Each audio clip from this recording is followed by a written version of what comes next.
दोस्तों, आज तक हम पौराणिक कथाओं के माध्यम से देवी देवताओं की लीला से जुड़ी चमत्कारिक और रोचक कहानियां सुनते आए हैं। अक्सर पौराणिक कथाओं में ईश्वर की महिमा के बारे में बताया जाता है कि कैसे हर युग में बुराइयों और अत्याचारियों का अंत करने के लिए भगवान ने हर बार अवतार लिया और धरती से पाप के बोझ को कम किया।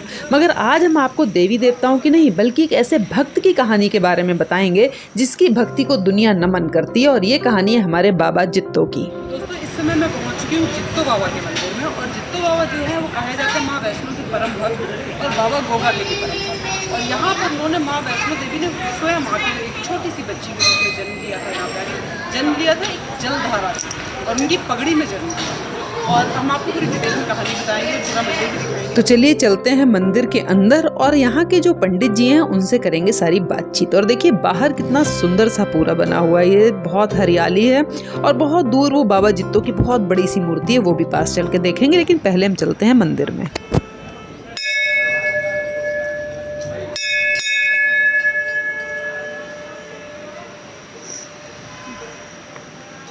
और देखिए बाहर लिखा है प्राचीन मंदिर बाबा जित्तो जी। चलिए चलते हैं मंदिर के अंदर और इतनी सुंदर सुंदर मूर्तियों को देखते हैं और पंडित जी से बातचीत करेंगे। और दोस्तों, इस मंदिर के बारे में अभी पूरी जानकारी लेंगे हम पंडित जी से, और उसके बाद हम आपको पीछे एक ऐसी जलधारा दिखाएंगे जहाँ के लिए कहते हैं कि वहाँ पर अगर स्नान करती है कोई स्त्री जिसके बच्चा नहीं हो रहा हो या बच्चे से संबंधित, संतान से संबंधित किसी भी तरीके की कोई भी परेशानी हो, तो उसका निवारण 100% होता है। तो ऐसी हम पवित्र जलधारा के भी दर्शन करेंगे। यहाँ से बात पूरी करने के बाद, जानने के बाद हम चलेंगे उस जलधारा की तरफ, और फिर उसके बाद हम आपको दिखाएंगे बाबा जित्तो की बहुत विशाल मूर्ति। तो पहले हम करते हैं जरा पंडित जी से पूरी डिटेल में बातचीत यहाँ के बारे में।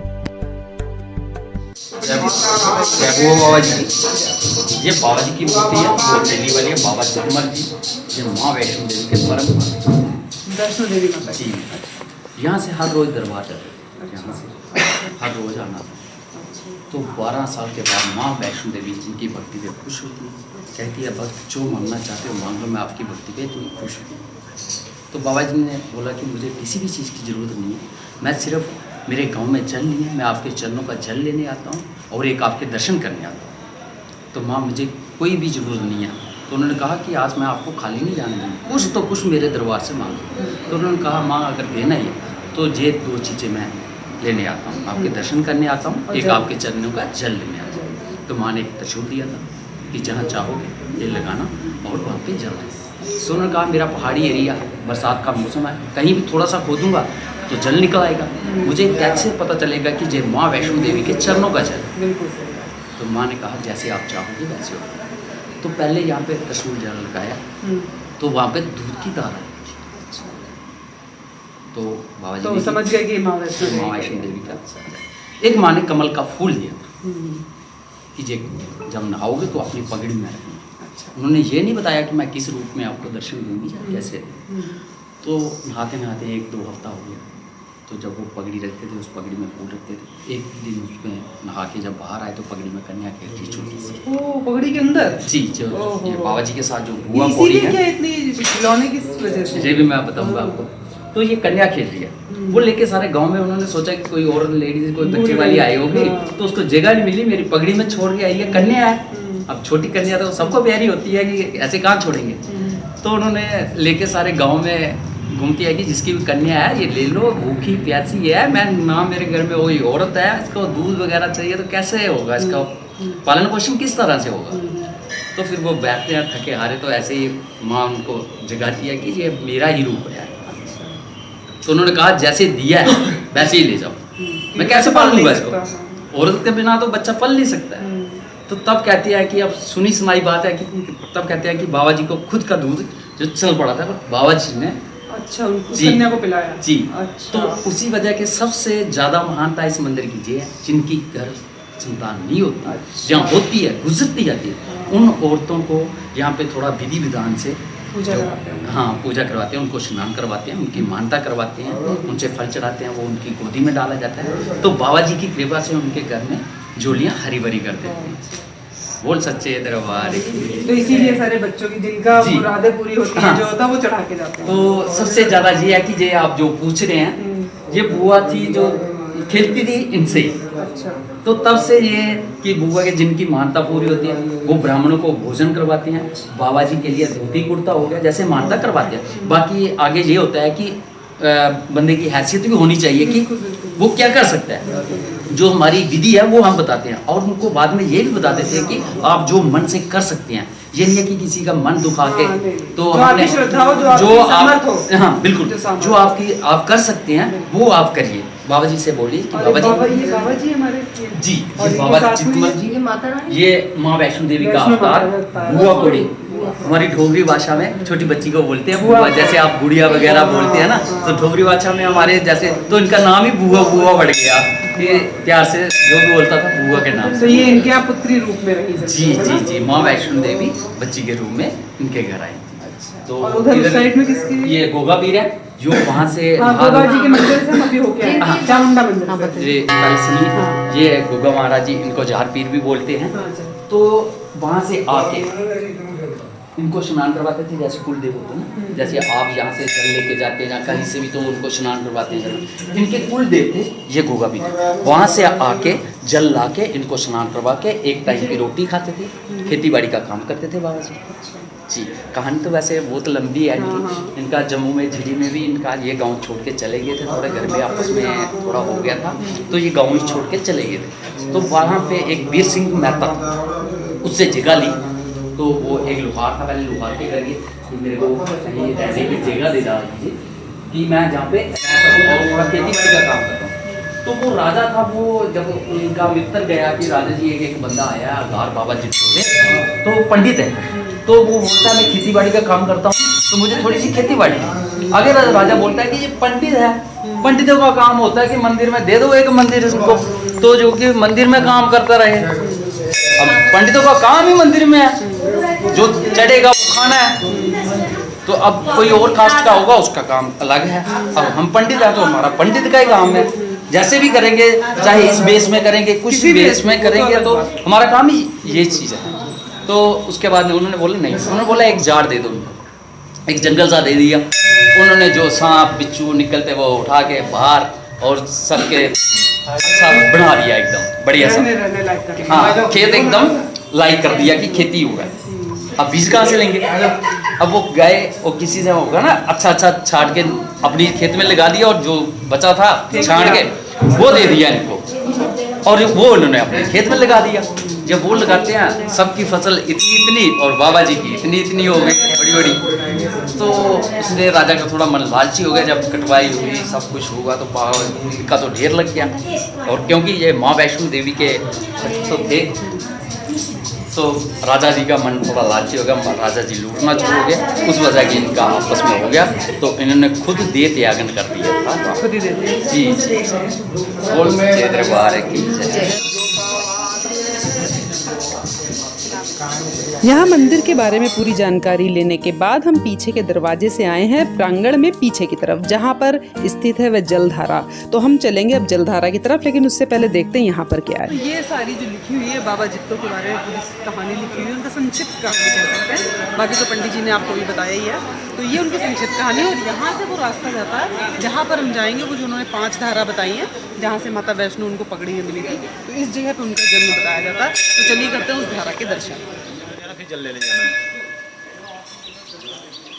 और यहाँ पीछे की तरफ सीढ़ियों से उतरते ही छोटी छोटी सी 2-3 दुकानें बना रखी हैं, जहाँ पे प्रसाद, नारियल, चुनरी ये सब ले सकते हो आप भगवान पे चढ़ाने के लिए। और जलधारा का अगर जल लेना है तो उसके लिए छोटे छोटे प्लास्टिक के डिब्बे भी हैं। और ये एक ब्रिज बनाया हुआ है, जिस ब्रिज से कनेक्ट किया हुआ पीछे की तरफ। और सामने ही हमें एक दिखाई दे रहा है छोटा सा मंदिर, तो इस मंदिर को भी देखते हैं। बहुत अंधेरा है इस मंदिर के अंदर, लाइट नहीं आ रही शायद इस समय, तो बहुत अच्छे से क्लियर से नहीं दिख पा रहा हमें, लेकिन जितना भी है आपको हम दर्शन कराते हैं। और फिर हम जरा बढ़ेंगे आगे, तब जलधारा की तरफ चलते हैं। ये देखिए, ये है वो मंदिर। और ये अब नीचे की तरफ रास्ता जा रहा है हमारा जलधारा के। यहाँ पे काफ़ी सारी जलधाराएं, देखते हैं इनमें कौन सी है। वो पंचधारा वाली धारा इधर ही है, वो धाराएं पांच हैं। ये जो निकल रही ये पानी है, ये सारा वो साइड में कौन सा जो भरोगे अपन इस साइड में वो कमर तीसरे नंबर का खंबा।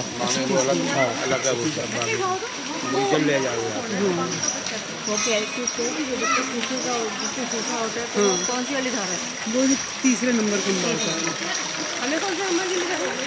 आज देखते हैं पता नहीं।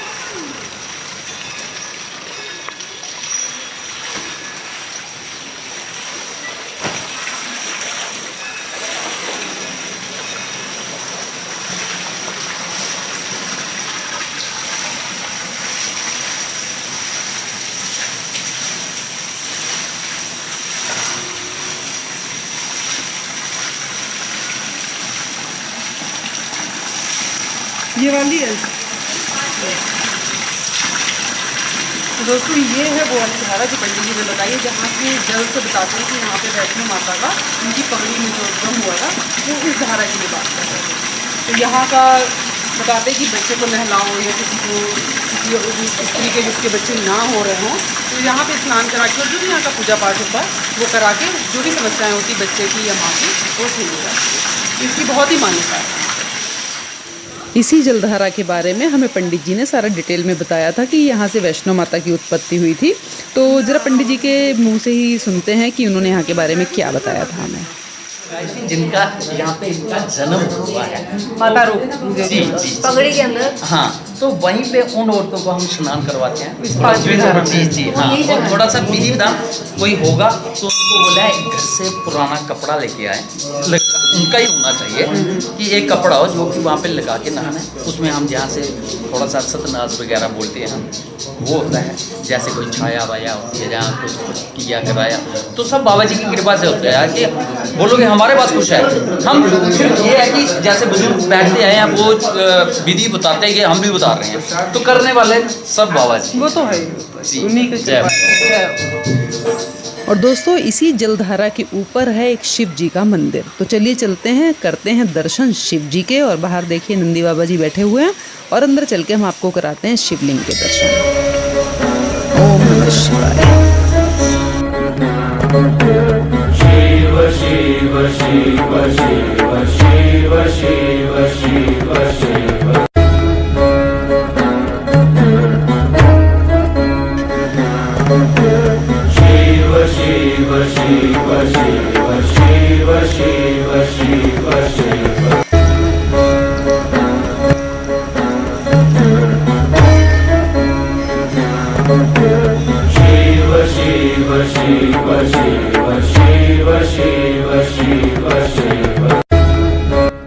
और दोस्तों मंदिर के बाहर ही साइड में बना हुआ एक ऐसी जगह जहाँ पर हवन किया जाता है या धूना बनाया हुआ है, जहाँ पर चिमटा और त्रिशूल लगाया हुआ है। तो इसको देख के लग रहा है कि यहाँ पर हवन साधना की जाती होगी। तो आपको उसको भी हम दर्शन कराते हैं और फिर हम नीचे उतर के चलेंगे जित्तो बाबा की मूर्ति की तरफ, जहाँ पर वैष्णो माता के साथ उनकी बहुत सुंदर मूर्ति है।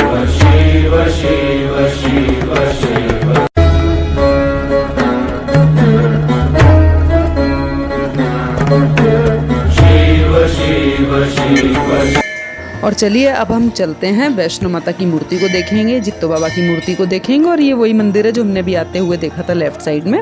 और अब हम उस ब्रिज को क्रॉस करके पहुंच रहे हैं दूसरी तरफ, यानी कि ब्रिज से दो पहाड़ियों को कनेक्ट करके रखा हुआ है यहाँ पे। एक पहाड़ी पर मंदिर है और दूसरी पहाड़ी पर जल की धारा और ये दूसरा मंदिर है। और ये सामने वाले मंदिर की तरफ हमें जाना है। ये सीढ़ियाँ हैं जिससे हम उस जगह पे पहुंचेंगे जहाँ पे हमने सबसे पहले जो मंदिर देखा था। और इसी मंदिर के लेफ्ट साइड में बनी हुई है जित्तो बाबा की मूर्ति। तो चलिए चलते हैं उस मूर्ति की तरफ। और वहाँ पे एक छोटी सी वैष्णो माता जी भी बनी है जिसके सर पे हाथ रख के जित्तो बाबा जी खड़े हुए हैं। और सामने देखिए जम्मू एंड कश्मीर टूरिज्म का बोर्ड लगा हुआ है और यहाँ से वैष्णो माता की दूरी लिखी हुई है 58 किलोमीटर। तो हम चलते हैं ऊपर की तरफ थोड़ा सा।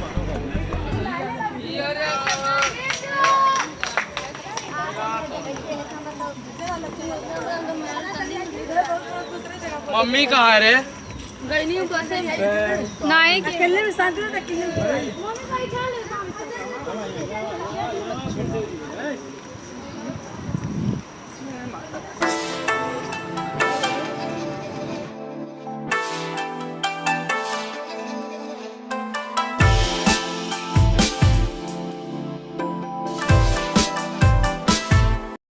तो दोस्तों ये है जित्तो बाबा और जिस तरीके से इनका डायरेक्शन है ये दिखा रहा है कि वैष्णो माता की तरफ देख रहे हैं। और जो नीचे ये जो मूर्ति आपको दिखाई दे रही है ये वैष्णो माता जी की है।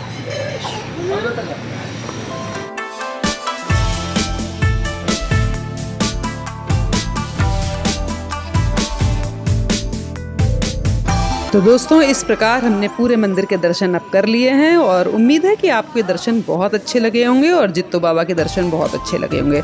तो हम जित्तो बाबा को नमस्कार करके वैष्णो माता को प्रणाम करके निकलते हैं इस मंदिर से बाहर। मिलेंगे आपको अगले वीडियो में, तब तक के लिए जय माता रानी, जय शिव शंभो।